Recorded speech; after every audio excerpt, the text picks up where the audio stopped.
Почитувани, ребалансот нуди решенија, нуди повисоки плати, повисоки пензии, поголеми средства кои што се одвојуваат за капитални проекти и решава многу проблеми на граѓаните. СДСМ побегна од дебата и ги повлече сите амандмани и покрај тоа што кога ги поднесува велеа дека тие се амандмани кои што треба да ги решат проблемите на граѓаните.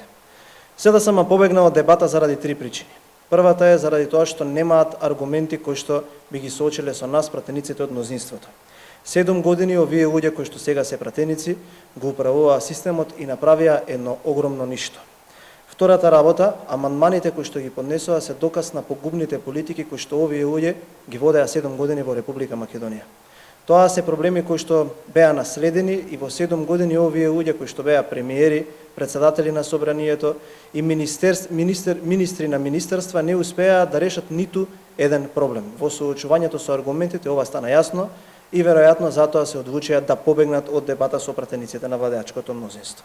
И третата причина за која што СДСМ избега од дебата за ребаланс на буџетот е бидејќи сите проблеми преку кои што беа преточени во амандмани се проблеми кои што се во напредна фаза на нивно решавање. Почитувани, ова е обид за политиканство кој што беше пресретнат и за кој што ние дебатиравме за сите можни теми.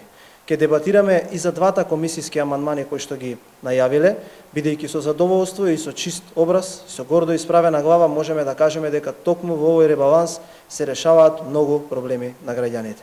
Жалиме што одлучија на ваков начин да ја завршат амандманската расправа, бидејќи ние бевме тука и бевме спремни да дебатираме за секој еден амандман посебно.